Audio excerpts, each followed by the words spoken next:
لبنان کا سب سے مالدار آدمی ایمل البستانی تھا۔ اس نے اپنے لیے ایک خوبصورت علاقے میں جو کہ بیروت کے ساحل پر تھا قبر بنوائی کہ مرنے کے بعد مجھے اس قبر میں دفن کیا جائے۔ اس کے پاس اپنا ذاتی جہاز تھا اور جب دھماکہ ہوا تو وہ جہاز سمیت سمندر میں ڈوب گیا۔ لاکھوں ڈالر خرچ کرنے کے بعد اس کے جہاز کا پتہ تو چل گیا لیکن لاش نہیں ملی جسے اس قبر میں دفن کیا جائے جو اس نے اپنے لیے بنوائی تھی۔ برطانیہ کا ایک بہت زیادہ مالدار آدمی ایک یہودی روت تشلر تھا۔ وہ اتنا دولت مند تھا کہ کبھی کبھی حکومت اس سے قرض لیتی تھی۔ اس نے اپنے عظیم الشان محل میں ایک کمرہ اپنی دولت رکھنے کے لیے مختص کیا تھا جو کہ ہر وقت سیم و زر سے بھرا رہتا تھا۔ ایک دفعہ وہ اس کمرے میں داخل ہوا اور غلطی سے دروازہ بند ہو گیا۔ دروازہ صرف باہر سے کھل سکتا تھا، اندر سے نہیں۔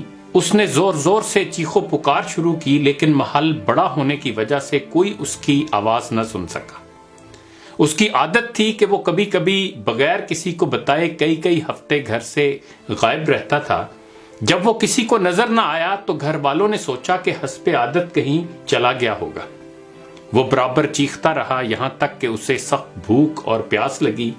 اس نے اپنی انگلی کو زخمی کیا اور کمرے کی دیوار پر لکھا، دنیا کا سب سے مالدار آدمی بھوک اور پیاس سے مر رہا ہے۔ اس کی لاش کئی ہفتے بعد دریافت ہوئی۔ یہ پیغام ہے ان لوگوں کے لیے جو سمجھتے ہیں کہ مال و دولت ہی ہر مشکل کا حل ہے اور دنیا کی ہر ضرورت اس سے پوری کی جا سکتی ہے۔ دنیا سے جانا ایک بڑا حادثہ ہے لیکن ہم نہیں جانتے کہ کب، کیسے اور کہاں جانا ہے۔ انسان سفر پر جاتا ہے اور پھر واپس آتا ہے، گھر سے باہر جاتا ہے اور پھر لوٹ آتا ہے، لیکن جب دم نکل جائے تو پھر کوئی لوٹ نہیں سکتا۔ مبارکباد کے قابل ہیں وہ لوگ جو کسی پر ظلم نہیں کرتے، نہ کسی سے نفرت کرتے ہیں، نہ کسی کا دل توڑتے ہیں اور نہ اپنے آپ کو کسی سے برتر سمجھتے ہیں، اس لیے کہ سب کو جانا ہے۔ ایک آدمی ٹیکسی میں بیٹھا تو دیکھا کہ ڈرائیور قرآن سن رہا ہے۔ اس نے پوچھا، کیا کوئی آدمی مر گیا ہے؟ اس ٹیکسی ڈرائیور نے جواب میں کہا کہ ہاں، ہمارے دل مر چکے ہیں۔ قیدی اس لیے قرآن مانگتا ہے کہ قید تنہائی میں اس کا ساتھی بنے۔ مریض ہسپتال میں اس لیے قرآن مانگتا ہے تاکہ اللہ اس کے مرض کو دور کرے، اور مردہ قبر میں تمنا کرے گا کاش میں قرآن پڑھتا تو آج قرآن قبر میں میرا غم خوار ہوتا۔ آج نہ ہم قیدی ہیں، نہ مریض ہیں اور نہ مرے ہوئے ہیں کہ قبر میں قرآن کی تمنا کریں۔ قرآن آج ہمارے ہاتھوں میں ہے، آنکھوں کے سامنے ہے، تو کیا ہمیں اس بات کا انتظار ہے کہ ہم ان مصیبتوں میں سے کسی ایک مصیبت میں گرفتار ہو جائیں اور پھر قرآن کو طلب کریں؟ ابھی وقت ہے۔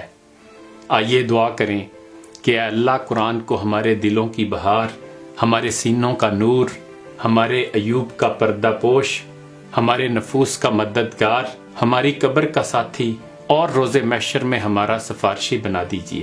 اے اللہ ہمیں قرآن کے حقوق ادا کرنے کی توفیق عطا فرما دیجئے۔ اقبال نے بھی ہمیں جھنجھوڑنے کی کوشش کی تھی، زمیں کیا آسماں بھی تیری کجبینی پہ روتا ہے، غضب ہے سطر قرآن کو چلیپا کر دیا تو نے، زباں سے گر کیا توحید کا دعویٰ تو کیا حاصل، بنایا ہے بت پندار کو اپنا خدا تو نے۔